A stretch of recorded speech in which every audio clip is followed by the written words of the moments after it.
में अपने काम चल रहे हैं तमाशा बड़े तमाशा हैं चल घर चल चल चल चल घर देख रे वो निक ना कहनी हमरा के मार के याद रखा मुझे से हमरा के मेला में हमरा के ना घूमे देनी लिया के कहनी है जी मेला घूम लेते हैं नए और कोने है तो अकेले मेला घूम रहे हां यार सुन मेला हमसे पूछ गुले हरे तो अकेले क्या चल गुले हरे पैसा फेंक त नहीं कर मतलब अकेले जहां मन तहां घूम दे अरे भाई अरे नहीं यार राजा ना यार मेला घूमे की दे अरे भाई देखिए रे बहुत जल्दी कहीं है समझ है हमरा के हमार लोगो फोटो ना लेवे देनिया जैसा ही ना तो से हमरा के लेके चले नहीं ना एगो पैसा देनी ना एगो कौड़ी देनी नहीं ना आज ले रवा के हम अंगूर के टकुली के रवा के ना चलनी अरे हमरा के कैसे रवा मार देनी जी यार मन करत मुंगा दी तरह के क्या तो नई हो रहा खाली माई के रवा बात मानतनी माई को आते कि लेके आ तो जात नहीं वलिया के आवतनी और माई बोलावती तो कैसे चल जाता रे कहीं चल रहा यार माई तो रोज चिल्लात रही माई बनल बिया ना और भौजाई साका के रखल बिया माई बनल बिया होटले बिया वो चाची रा और माई रा सब विकास के चुरा दी कौन तो अभी वो छते बिया अरे गोरा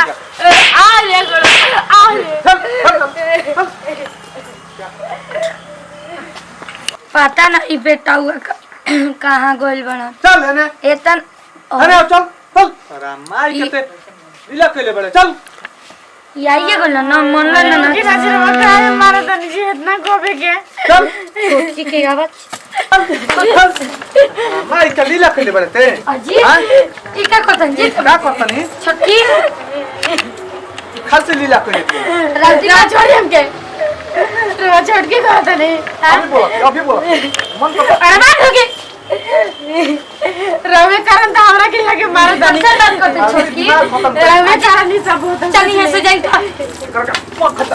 अजी तो रवे जानते कि दूसरा दे में नटंकी करतन खाली जा तन समझा दे करके न तो बहुत हां न तो मार के काट दे फेंक दे दम लंगई पहुंचा गई बनी जाके ससुरारी से बेइज्जती करके लेके आवतनी रवे तो कहानी है जी बताई ना वो बड़ा सा बनता नहीं निक बनता नहीं देख छोटकी सही कहल गल बड़ुए कि जतने कोई के भाला करत होतने आदमी चक्कू मारे हां हमारा काम तरह को भाला करता नहीं है का है बिना लोगे के बिना कुछ सिंगारा पटर कइले हमरा कोना से लेके आवतनी मारत देख ली तो हम जानत नहीं कि बेटा हुए गोल बन तोरा के लिया लवे का है रवे ने कहलो काबे के कहि कि जाई या बात कर लेके आई हम कुछ नहीं की जानत कि गोल बनन कि नहीं खन गई खाली कहलन कि मेला जात नहीं हम मेला घूम के आ हम नहीं जानता नहीं मार के लेके आई हम गरिया से रवा घर में सब जाने नहीं रवा नागिन हो गल बनी नागिन समझ गई नहीं हमने के जी अच्छा चल जो घर में बतावा तरी बेटा हुआ के तनिको ला शर्म लागल हरुए आ ससुरारी जब जातन तब लड़ झगड़ के आ जातन दूसर दे है से त मारत पीटत लेके आवतन ससुरारी से 1-2 महीना रह जी तो का हो ये सब करे कोई है ससुरारी है अरे मत कह भौजी हमरा तना ना टेंशन हो गेल नु ओकर बात कहि सुन के ओकर माई या त कि परी पोसले रही आ हम अपन माई बहू के परी ना हनी देखी दे एकलौता बेटा रही लौला सोची दिल दिमाग से सोचल करी बात के जौन मातारी 20 वर्ष पोस पाल के रौरा हवाले कर देलस आ 10 महीना चाहे 1 महीना रहिए जाई तो कौन बाव रह जाई संभाई बड़ुए तबे आवत जाता लोग नहीं हरा ससुर 1 महीना रहो चाहे 20 साल रहो कोई के जो तेहू अपना बाबू माई के जैसे मानता हमरो बाबू माई के मान काहे रौरा से बिना कहले गई है हां मेला घूमे चल बुढ़िया सबसे मूर्खई हमारी ये बनू कि अलगा हो जातिया अच्छा दूसरी बात पैसा हम कमा के भेजले जाता नहीं है मेला में उड़ावतिया छक छक छोला खातिया चाउमीन खातिया हम जानबे न कोनी कि हई दू गिटना में करम न त बियाह न करती रड़ुए बलकु रहती त निक रहे आई हो भौजी तारा के तो हम हमेशा पूजती अगर वो टाइप के करतू त बियाह क के त फस गुल बनी अब बताई रौरा चलते हमरा के दोस्त देती है कि तू ही करवइले बारी तू ही चढ़ाइले बढ़ाइले बारी कुछ कह सकतिया ओकर माइंड काम नहीं के करत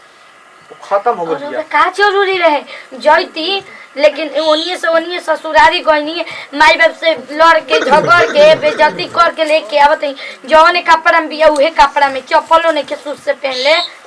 कैसे हम पहने दी हम कहते चल अरे वो लंगा हो सो कनी के का बतल दे तू कनी के बतियो छोड़ दे। अच्छा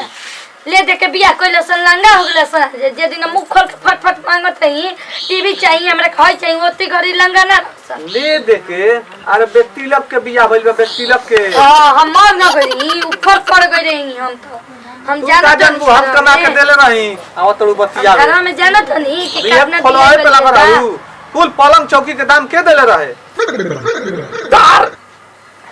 करे जा में आई रे आके कबल हमनी के बतिया सुनत रहा का भइले? इहे पतो हो जो है गुरहान देखली बाबूजी ससुरारी जाके डूगी डरामा करके छोटकी के मारते पीटते लेके आइल बानी तोरा के करा रे कि ससुराल जाए के रेतिया लोग तो बिना काट दे बिना मोहर के बिना तू कहले बिना विदाई मगले काहे के लिए आइले औरत में तो ले करो ओकर दोसर दे बा अगर कुछ हो जाई तो कब पैसा के होई इनकरे न पैसा करी लगी दवाई हमार बीरो दिमाग में खत्म बा बतिया तो जाना ओकरा का अभी बुलाओ एगो बात कही छोटकी एगो बात कही जितना गरम खून होला तोके का पता कि समाज में कैसे रह जाला ना रह तोके पता है रे समाज में ए छोटकी आई दादा समाज हमार से बेहतर ना हो जाम हेने सुन जब तोरा ओसन लागत होला कि कहां ले लिए घर से लिए रे खेत के मेला घूमत रहे मेला तब मेला घुमाता देखला तकर माई बाप के बोला तू काहे के लिए आइले रे मारत लेनी है मेला में छकुन बोलबा देखो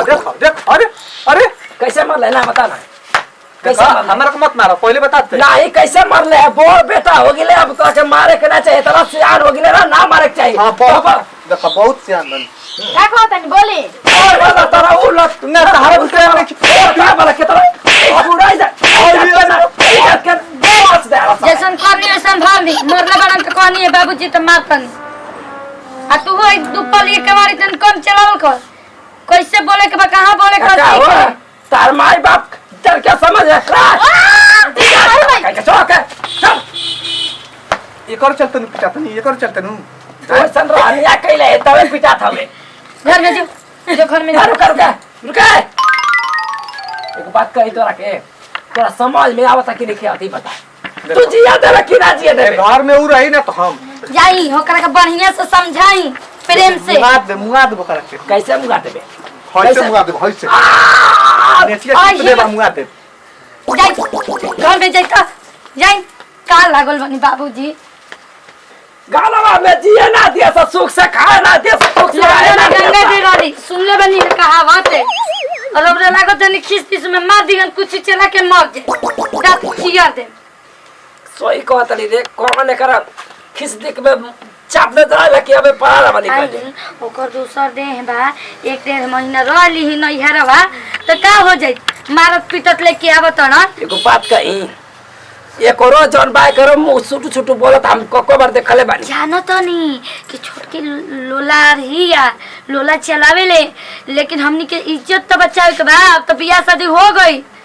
कैसे कैसे रखे के बा कैसे समझा बुझा के कि कोई हंसो मत गोतिया नहीं है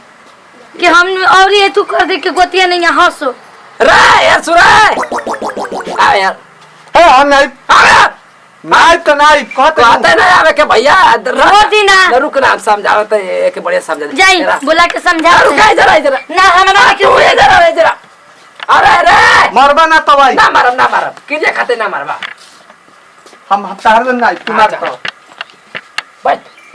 ता डंटा हेड बनू ठीक बा बैठो भैया भाई बोलो जौन भाई तौन भाई आइल बे जैसे सुख शांति से आराम से रहे के आउ कर सामान मान लेके ना सरे कुछ नहीं खा लेके ओकरा को ही साड़ी पे खाली चप्पल लेके आइल बड़ा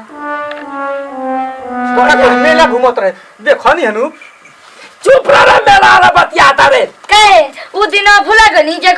फटफटिया से कुंवार लइके बिटिया घुमावत नहीं रे का कहता ले चुप रही बाबूजी ठीक हो तोरा गनी ना हम तोरा रहे के बा घर में तो ओकरा के समझा बुझा के आप मारा मारी मत करिए से बताते हैं जाता नहीं कहब कि देख हमार संग मत लड़ जितना लड़े के बाद जितना मारे के बाद बूढ़ा के मार अरे फौजाई के मार हाँ, ठीक है, मार के पलवा दे हां तो हम गुदरी गुदरी कटवा के फेंकवा दे अपने के बेरी बुझा गोइल काहे हम हैं? गलती पे न मारम उ मारी तब न मारम हम गलती पे ना मरले रही अरे कहले हमरा चल- सबसे बहुत से कोई बेकार बाजी जा अपने के बेरी तो बुझा तक कि बाप रे। फाड़ के कुर्ता भाई में कतर की आग लगा दे कसम खइले बा कसम खइले बा ना मारा कसम खइले बा अरे बता जाके ओकरा के बढ़िया से मारिया मत ना पहले मारा कसम खइले बा ना मारा जा जान जा बढ़िया से जाके समझा बुझा दे आ घर में जौन भइल बताओ शांति सुख शांति से आपस से रहा सब हाला गोली नत कर जा सब हम ना समझे हम जाते हैं ठीक है हम ही समझा दे मरिया मत जाता हाँ, है जो। मरिया मत तो मुआ दे ना मार कसम खइले बो हाँ, ना मार ठीक दे। बा जा ये साफ साफ जरिए से साफ वाला जो ना कहे के तो अब का हम कहे तो घर में परेशान बनी औरो डोंगरिया खाए के बा और ये डोंगरिया खाए के बा ये डगरैला वो डगरैला जा चले इधर ये निकल लीला एकर बाप से साहब के बात कर